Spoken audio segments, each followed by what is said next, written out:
अस्सलामुअलैकुम। तो वेलकम है आप लोगों का इमरात चैनल में।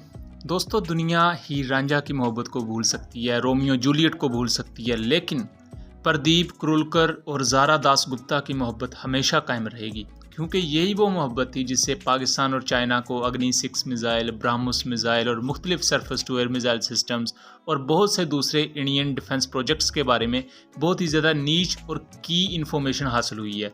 ये सारी स्टोरी क्या है और प्रदीप क्रूलकर कौन शख्स है? ये कोई आम शख्स नहीं बल्कि इंडियन DRDO का डायरेक्टर है और ये बहुत लंबे अरसा तक, कई महीनों तक एक पाकिस्तानी एजेंट को लड़की समझ के उसके साथ अपना ठरकाना मुआशका चलाता रहा। और आज की वीडियो बनाते हुए मुझे भी समझ नहीं आ रही कि आज क्या बोलना है, इसलिए वो बोलूँगा जो मेरा दिल कह रहा है। चलिए हम स्टोरी को शुरू से शुरू करते हैं। होता कुछ यूँ है, मई के महीने में ही प्रदीप क्रूलकर को, जो DRDO डायरेक्टर है, अब DRDO आप जानते हैं कि मेन स्ट्रीम वहाँ की डिफेंस कंपनी है इंडिया की, और ये ऑलमोस्ट इंडिया के तीनों जो मिलिट्री सर्विसेज हैं उनके लिए वेपन्स तैयार करती है या उनके सब सिस्टम्स तैयार करती है। ये उसकी पुणे ब्रांच के डायरेक्टर थे और पुणे से ही इन्हें गिरफ्तार भी किया गया मई के महीने में। वहाँ की जो ATS स्क्वाड है उसने इनको गिरफ्तार कर लिया। इन पर यही इल्ज़ाम थे कि इन्होंने पाकिस्तान को बहुत सी सेंसिटिव इन्फॉर्मेशन प्रोवाइड की हैं। इससे पहले भी हनी ट्रैप के बहुत से वाक़यात आते रहे हैं। इवन इंडिया के कमोडोर लेवल के, ग्रुप कैप्टन लेवल के ऑफिसर्स पाकिस्तानी एजेंट्स को इन्फॉर्मेशन प्रोवाइड करते हुए पकड़े गए हैं। इसकी छोटी सी आपको मैं झलक दिखाता हूँ। इससे पहले इंडियन एयरफोर्स के ग्रुप कैप्टन अरुण मरवाहा, वो भी इसी काम के लिए ही जेल में गए थे, क्योंकि उन्होंने पाकिस्तानी साइड को बहुत सी मालूमात प्रोवाइड की थी वेपन्स की। उसके बाद कोमोडोर सुखजिंदर सिंह, उन पर भी यही इल्ज़ामात और उन्होंने भी यही काम किया था। उसके बाद एक आर्मी पर्सनल प्रदीप कुमार, उसे भी इसीलिए गिरफ्तार किया गया था कि वो उसने पाकिस्तानी एजेंट को इंडियन फोर्सेस की डिप्लॉयमेंट के बारे में खबरें दी थी।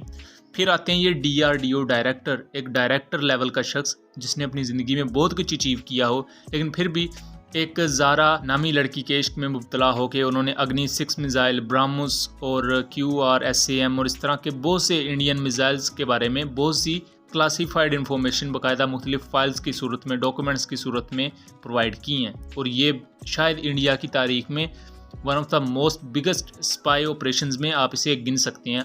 और ये तारीख तभी लिखी जाएगी जब आज से 20-25 साल बाद जब लोग पढ़ेंगे इन चीज़ों को, तब उन्हें पता लगेगा ये चीज़ें किस तरह थी।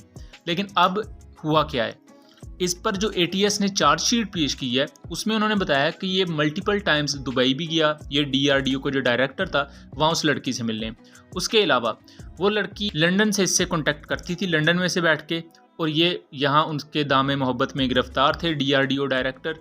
और इवन दो इंडियन हुकाम ने इनकी चैट्स तक लीक की हैं जिसमें ये बहुत ही अजीबो गरीब किस्म के अल्फाज यूज़ करते नज़र आते हैं, लाइक बेब्स, इस तरह के अल्फाज यूज़ कर रहे हैं दोनों एक दूसरे के लिए।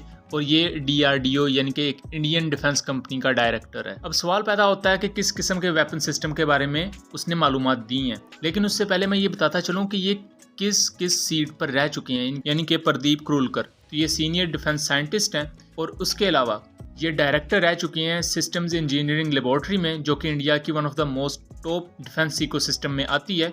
यहाँ उन्होंने ब्रह्मोस के सुपरसोनिक लैंड अटैक वर्जन और एंटी शिप क्रूज मिसाइल के बारे में बहुत सी मालूमात दी हैं। अग्नि 6 लॉन्चर के बारे में उन्होंने ये कहा है, अग्नि 6 बुनियादी तौर पर इंडिया का अब तक का सबसे लॉन्गेस्ट रेंज बैलिस्टिक मिसाइल होगा और 13,000 किलोमीटर की रेंज होगी। इंडिया इसे बुनियादी तौर पर चाइना के लिए बना रहा है। इसके बारे में जब वो लड़की, या आप उसे ISI का एजेंट कह लें, जो भी उससे समझ लें, उसने जब पूछा कि बेब्स आपने अग्नि 6 के बारे में क्या किया है, तो फिर DRDO डायरेक्टर उसे बताते हैं कि जो अग्नि 6 का लॉन्चर है उसमें मैंने की रोल प्ले किया है और उसकी टेस्टिंग वगैरह भी बहुत जल्द हो जाएगी। उसके अलावा इंडिया के एंटी सैटेलाइट और एंटी बैलिस्टिक प्रोग्राम्स के बारे में बहुत ज़्यादा बातें की है। एस्ट्रा मिसाइल के बारे में, ख़ास तौर पर MK2 और MK3 वर्जन के बारे में इसने बात की है उस लड़की से। एस्ट्रा के बारे में यहाँ तक उसने लिखा हुआ है कि ये मीटियोर मिसाइल से बेहतर है। अब हो सकता है कि फ़ीमेल इम्प्रेस करने के चक्कर में लंबी लंबी भी छोड़नी पड़ती हैं। अब ओब्वियसली लोग छोड़ते हैं भाई, इसमें कोई शक वाली बात नहीं है। वैसे अगर एस्ट्रा मिसाइल अगर इतना ही ज़्यादा कैपेबल है तो फिर मीटियोर वगैरह आप वापस कर दें और राफेल पर ये एस्ट्रा ही लगा लें, मीटियोर एम ही लिया है आपने।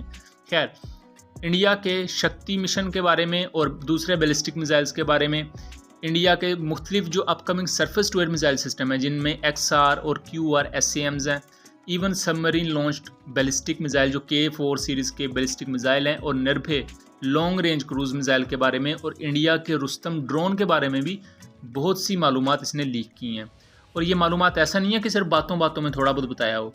जो चैट्स लीक हुई हैं उनमें अब रियल कंटेंट नहीं दिखाया गया, बस थोड़े थोड़े उसके चैट के हिस्से दिखाए गए हैं जहां ये एक दूसरे पर ठरक आजमा रहे हैं अपना। दूसरी तरफ वो जो लड़की थी उसने मुख्तलिफ ईमेल्स भेजी, ईमेल्स के थ्रू ये DRDO डायरेक्टर उसे मुख्तलिफ फाइल्स भेज देता था, जैसे डॉक फाइल्स होती हैं और इसी तरह की मुख्तलिफ फाइल्स जिनमें क्रिटिकल और सेंसिटिव डाटा होता था इन वेपन्स के बारे में, इनके डिज़ाइंस के बारे में और इनके मुख्तलिफ स्पेसिफिकेशंस के बारे में।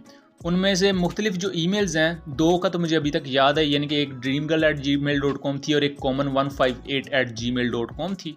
अग्नि 6 मिसाइल जो कि एक ICBM होने वाला है और उसका फर्स्ट टेस्ट रिपोर्टेडली 2024 में हो सकता है, 2025 में हो सकता है, उसके बारे में इस तरह की बहुत ही सेंसिटिव मालूमात। और ब्राह्मोस मिसाइल के जो इनिशियल डिज़ाइंस थे उनमें ये DRDO डायरेक्टर ने उस वक्त हिस्सा लिया था और प्रदीप क्रोलकर को इन तमाम चीज़ों के बारे में बहुत ही ज़्यादा की इन्फॉर्मेशन मौजूद थी और सबसे बढ़कर ये डायरेक्टर लेवल का ऑफिसर है वहाँ पर।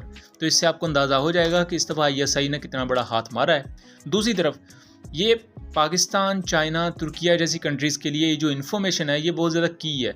और ऐसा नहीं है कि ये कोई पाकिस्तान ने गलत चीज़ की है। बहुत से लोग आएंगे कि जी लड़की यूज़ की है, बेसिकली हो सकता है ISI या पाकिस्तान का कोई एजेंट हो, उसने एक फ़ेक ID बनाई हो एक लड़की के नाम से ज़ारा दास गुप्ता, और उसके दाम मोहब्बत में हमारे प्रदीप क्रोलकर आ गए और उन्होंने सोचा कि अब क्यों ना मैं दूसरी शादी कर लूँ, लेकिन वो वादा वफा शायद नहीं हो सका। बहरहाल सेम इसी तरह के आपको बहुत से ऑपरेशंस सोवियट्स के और अमेरिकन के देखने को मिलेंगे जिनमें इस तरह के हथकंडे यूज़ किए जाते हैं।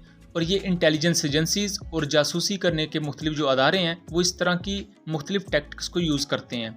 और ये आने वाले वक्त में, जैसा मैंने पहले भी जिक्र किया, कि आने वाले वक्त में जब तारीख लिखी जाएगी तो ये इस बर्र-ए-सगीर के one of the most weird operations में लिखा जाएगा, जहां एक फेक अकाउंट से जो एक लड़की चला रही थी उसने पूरी की पूरी मेन स्ट्रीम एक मुल्क के डिफेंस इक्विपमेंट जो थे, जो उस मुल्क का क्राउन जूल समझे जाते थे, उसकी मालूमात बड़े आराम से इकट्ठी कर ली।